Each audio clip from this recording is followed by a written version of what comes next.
नमस्ते, नमस्कार, सत श्री अकाल, आदाब। जी हाँ दोस्तों, एक बार फिर से स्वागत है आपका अपना YouTube channel smart study centre. आज के वीडियो में हम लोग देखने वाले हैं हिंदी का दूसरा चैप्टर, उसने कहा था, है ना। कहानी का नाम है उसने कहा था। और इसमें जो हम लोग देखने वाले हैं उसने कहा था। और लेखक की बात करें, लेखक या परिचय, ये चंद्रधर शर्मा गुलेरी जी का है। क्या है इसका लेखक का नाम? क्या है? चंद्रधर शर्मा गुलेरी। और इसका जो जन्म हुआ था 7 जुलाई 1883 ईस्वी में हुआ था इसका जन्म। और निधन की बात करें तो निधन 12 सितंबर 1922 ईस्वी को हुआ था इसका निधन, है ना। तो आई होप कि यहाँ तक समझ में आया होगा। ठीक है, चलिए आगे बढ़ते हैं। पहला प्रश्न है आपके स्क्रीन पे। जो भी छोटी छोटी बातें हैं उन सभी चीज़ों को हम लोग लेके चलेंगे। और पहला क्वेश्चन है कि हिंदी कहानी के विकास में, ठीक है, मील के पत्थर कौन सी कहानी मानी जाती है, ये आपको बताना है। ठीक है, यहाँ से क्या है, मील का पत्थर, है ना, कौन सी कहानी मानी जाती है? उसने कहा था, क्या है, पंच परमेश्वर, पुरस्कार और मंगर। इसमें से आपका क्या राय है, क्या आंसर है? अगर आपने कहानी पढ़ा है तो आराम से आप आंसर दे सकते हैं। चलिए मैं बता दूं कि इसका जो क्या है वो है सबसे पहला उसने कहा था। कहानी का नाम क्या है? उसने कहा था। और इससे रिलेटेड जो भी क्वेश्चन होगा क्या होगा? उसने कहा था। A number is the right answer. चलिए आगे बढ़ते हैं।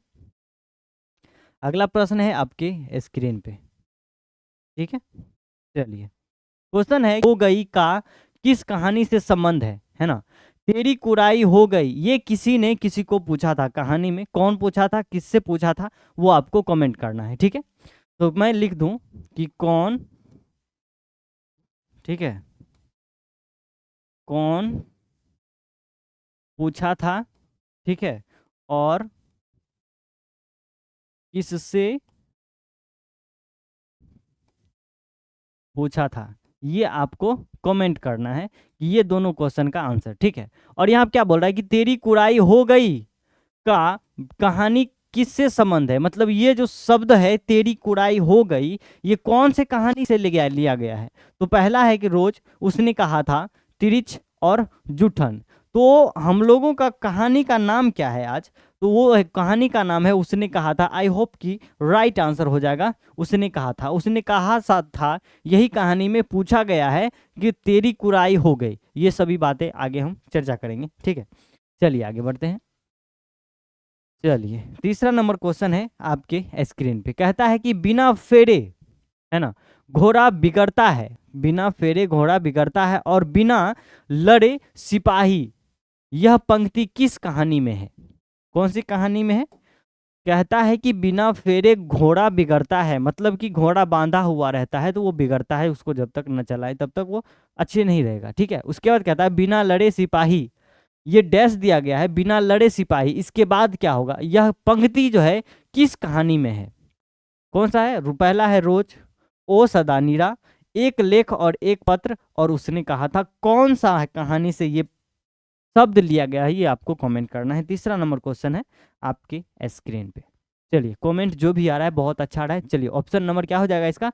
D is the right answer. इतना आसान आसान क्वेश्चन है, आप यूं ही उड़ा सकते हो। चलिए क्वेश्चन है आपके स्क्रीन पे चौथा नंबर क्वेश्चन। शर्मा गुलेरी का, जयप्रकाश नारायण का, नामवर सिंह का, किसका है? चौथा नंबर क्वेश्चन है आपके स्क्रीन पे।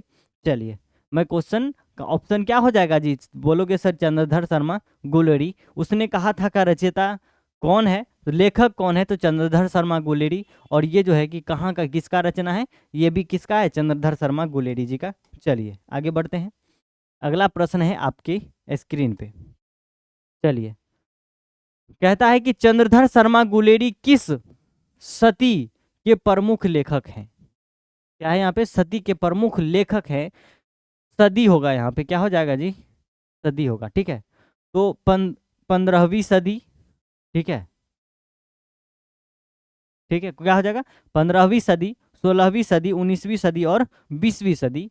चंद्रधर शर्मा गुलेरी जी जो है किस सदी का लेखक हैं, ये आपको कमेंट करना है। ठीक है, चलिए जल्दी जल्दी कमेंट करें। क्वेश्चन है आपके स्क्रीन पे 5 नंबर क्वेश्चन। ठीक है, चलिए मैं इसकी बात करूं तो ये कि कौन सा सदी का है, बोलोगे सर 20वां सदी का ये लेखक है। ठीक है, चलिए आगे बढ़ते हैं। 6 नंबर क्वेश्चन है आपके स्क्रीन पे। गुलेरी जी ने कुल कितनी कहानियां लिखी है? गुलेरी जी का, चंद्रधर शर्मा गुलेरी जी का जो लिखा गया क्या है, गुलेरी जी का कुल कितनी कहानी है, चंद्रधर शर्मा गुलेरी जी का टोटल कहानी कितनी लिखी गई है, ये आपको बताना है। 1, 2, 3, 4 कितना लिखा गया है ये आपको कमेंट करना है, जल्दी जल्दी कमेंट करेंगे। चलिए, ये कितना लिखा है बच्चा? आपका जो आंसर आया है, राइट आंसर है 3 क्वेश्चन, ये जो है कि कहानियां लिखी है चंद्रधर शर्मा गुलेरी जी ने। ठीक है, चलिए, और कौन कौन से लिखी गई है वो आपको कमेंट कर देना है। चलिए, अगला क्वेश्चन है कि उसने कहा था कहानी का नायक कौन है? उसने कहा था कहानी का नायक है कौन है? लहना सिंह, बोधा सिंह, वजीरा सिंह और क्या है, हजारा सिंह। ठीक है, इसका क्या हो जाएगा? आपको कमेंट करते रहना है कि 7 नंबर का आंसर क्या हो जाएगा, बोलोगे इसका सर लहना सिंह जो है इसका क्या है, नायक है। कौन है? लहना Singh. Option number A is the right answer. चलिए आगे बढ़ते हैं, अगला प्रश्न है आपके स्क्रीन पे 8वां नंबर क्वेश्चन। कहता है कि उसने कहा था कहानी है, क्या है, कहानी है दिव्य प्रेम की कथा, प्रेम, क्या है, प्रेम पर बलिदान होने की कहानी है इस पे, इनमें से कोई नहीं। क्या है? उसने कहा था कहानी क्या है, किस पे आधारित है, ये आपको आंसर करना है। 8वां नंबर क्वेश्चन। चलिए, इसका क्या हो जाएगा, इनमें से कोई नहीं। ठीक है, चलिए आगे बढ़ते हैं, अगला प्रश्न है आपके स्क्रीन पे। देखिए, जितना भी क्वेश्चन ऑब्जेक्टिव आ रहा है बहुत ही इंपॉर्टेंट है, और इस चैनल के माध्यम से आपको एग्जाम तक इतना ऑब्जेक्टिव दे दिया जाएगा कि ओवर कॉन्फिडेंस हो जाएगा आपको हिंदी में। ठीक है, चलिए आगे बढ़ते हैं। 19 नंबर क्वेश्चन है कि उसने कहा था कहानी में किस शहर का चित्रण है? यानी ये जो कहानी है उसने कहा था, ठीक है, उसने कहा था कहानी जो है इसमें किस कहानी का, किस शहर का चित्रण किया गया है, इसमें बातचीत किस शहर का किया गया है? अमृतसर, क्या है, लुधियाना, जयपुर और लखनऊ। चलिए आंसर करेंगे आप लोग, कमेंट करेंगे जल्दी जल्दी, है ना। तो बोलोगे सर ये जो है उसने कहा था कहानी, इसमें अमृतसर की बात की गई है, अमृतसर की जिक्र की गई है, और इसमें जो भी किया गया है वो अमृतसर के बारे में किया गया है। ठीक है, चलिए आगे बढ़ते हैं। 10वां नंबर प्रश्न है आपके स्क्रीन पे। लहना सिंह के गांव का क्या नाम है? ये जो लहना सिंह थे उनके गांव का क्या नाम था, ये आपको कमेंट करना है। क्वेश्चन नंबर है आपका 10, और जल्दी जल्दी कमेंट करेंगे। क्या हो जाएगा इसका आंसर बाबू? तो बोलोगे सर ये जो है लहना सिंह के गांव का क्या नाम था? बोलोगे सर मांझे था इसका गांव का नाम। क्या था? बोलोगे मांझे, मतलब B is the right answer. ठीक है, चलिए 11वां नंबर क्वेश्चन है आपके स्क्रीन पे। लहना सिंह किस पद पर था? क्या था? सूबेदार था, लेफ्टिनेंट था, जमींदार था या मेजर था? मेजर के पद पे था। कौन से पद पे था? तो बोलोगे सर ये जो है जमादार, है ना। क्या था? तो जमादार था। लहना सिंह क्या था? तो बोलोगे जमादार था सर। चलिए आगे बढ़ते हैं, अगला क्वेश्चन आपके स्क्रीन पे 12 नंबर क्वेश्चन है।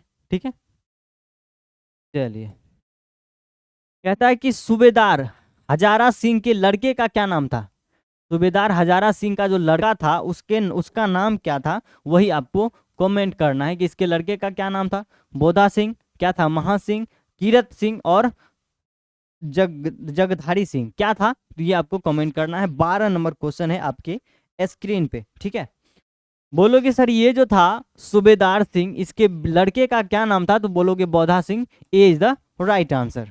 ठीक है, चलिए इसी तरह कमेंट करते रहे, बहुत अच्छा लग रहा है आपका कमेंट पढ़ करके। चलिए, भारतीय सिपाहियों का किसके साथ संघर्ष हुआ था? भारत का जो सिपाही था वो किसके साथ संघर्ष हुआ था, ये आपको कमेंट करना है। ऑप्शन नंबर 4 है आपके स्क्रीन पे। ठीक है, जल्दी जल्दी कमेंट करें। 13वां नंबर प्रश्न है आपके स्क्रीन पे। इसमें मैंने टोटल 20 क्वेश्चन लिए हैं, 20 क्वेश्चन में जितना टाइम में हो जाए मैं वो छोड़ दूंगा, उसके बाद फिर मैं अगले वीडियो में लेकर के आऊँगा अगला जितना भी प्रश्न है।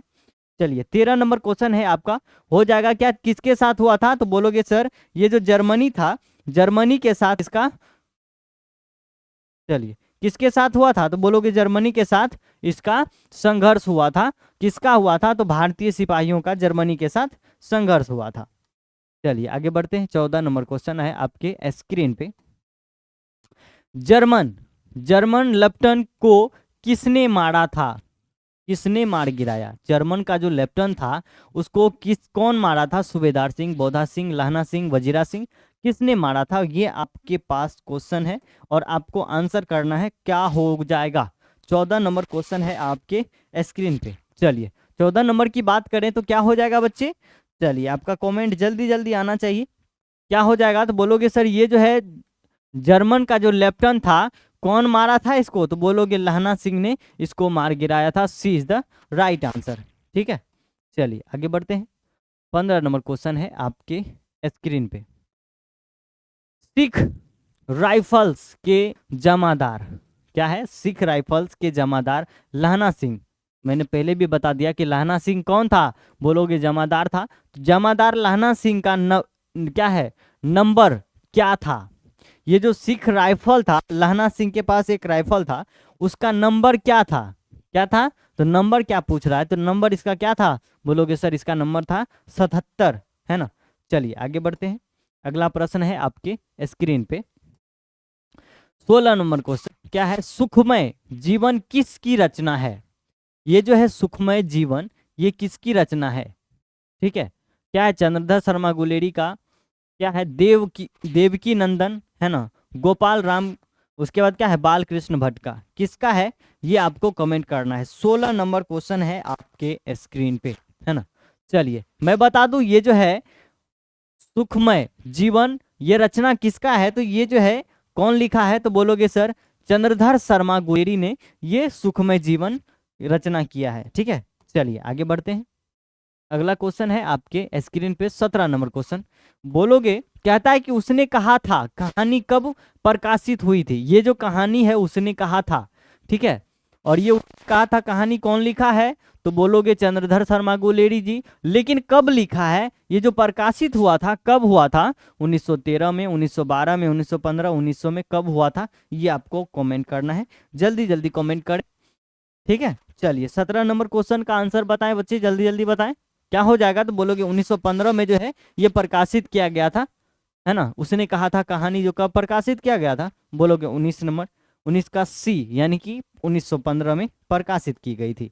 ठीक है, चलिए आगे बढ़ते हैं। 18 नंबर क्वेश्चन है आपके स्क्रीन पे। क्या है, कछुआ धर्म किसकी कृति है। कछुआ धर्म जो है ये किसकी कृति है। ठीक है, चलिए ऑप्शन है आपके स्क्रीन पे, कौन सा हो जाएगा, जल्दी जल्दी बताएं। 18 नंबर का हो जाएगा, चलिए जल्दी जल्दी करें। बोलोगे सर ये जो है कौन है, तो बोलोगे प्रताप नारायण मिश्र। कछुआ धर्म किसकी रचना है, इसमें थोड़ा डाउट है हमें, कमेंट कर देंगे, ठीक है, लेकिन जहां तक हमको याद है क्या हो जाएगा, प्रताप नारायण मिश्र का ये कृति था। ठीक है, चलिए आगे बढ़ते हैं। अगला क्वेश्चन है 19 नंबर आपके स्क्रीन पे। ठीक है, चलिए देख लेते हैं क्या है, कुरमाई का क्या अर्थ होता है। कुरमाई का क्या अर्थ होता है, ठीक है, तो मंगनी होता है, विवाह होता है, करबी बात होता है, दहेज होता है। कुरमाई का मतलब क्या होता है, अब ये आपको कमेंट करना है। ठीक है, चलिए जल्दी जल्दी बता दें कि कुरमाई का मतलब क्या होता है।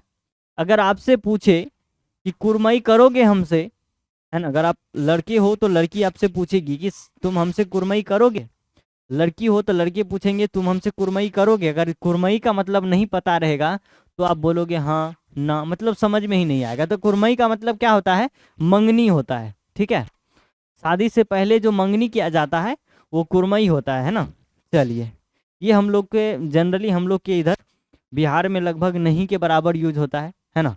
चलिए कुरमाई का मतलब क्या होता है, तो बोलोगे मंगनी होता है। ठीक है, चलिए option number A is the right answer. 20वां नंबर क्वेश्चन है आपके स्क्रीन पे। गुलेरी जी किस गांव के मूल निवासी थे, है ना, कहाँ के मूल निवासी थे, तो बोलोगे फतेहपुर, गुलेर, मनेर और गहमर। ठीक है, किस गांव का था, तो गुलेरी जी किस गांव के मूल निवासी थे। 20वां नंबर क्वेश्चन है आपके स्क्रीन पे। चलिए कमेंट करेंगे 20 नंबर का ऑप्शन क्या हो जाएगा, तो बोलोगे सर ये जो थे गुलेरी जी, है ना, क्या था, गुलेरी जी का जो मूल निवासी थे ये कहाँ का था, तो बोलोगे गुलेर का था। मतलब कि इसका नाम में ही क्या है, आंसर छिपा हुआ है। नाम क्या है, गुलेरी, तो यहाँ पे क्या है, गुलेर, गुलेर डायरेक्ट यहाँ से ले लो, इसका नाम में ही आंसर छिपा हुआ है। ठीक है, अगर दिमाग रहेगा तो आराम से बना सकते हो। ठीक है, चलिए देखते हैं, अगर और क्वेश्चन है तो हम लोग कर लेंगे। ठीक है, यहीं तक क्वेश्चन है। चलिए, इसी क्वेश्चन के साथ आज का क्लास होती है समाप्त। मिलते हैं अगले वीडियो में, तब तक के लिए धन्यवाद। और सबसे बड़ी बात यह है कि अगर आपको वीडियो अच्छा लग रहा है तो चैनल को सब्सक्राइब कर लें, बेल आइकन दबा लें और वीडियो को अधिक से अधिक शेयर करें ताकि अधिक बच्चे इसका लाभ उठा सके। ठीक है, ये सीरीज चलता रहेगा जब तक आपका ऑब्जेक्टिव खत्म नहीं हो जाता है, और जितना भी ऑब्जेक्टिव हो सके मैं करवाऊंगा आपको। ठीक, चलिए मिलते हैं अगले वीडियो में, तब तक के लिए धन्यवाद।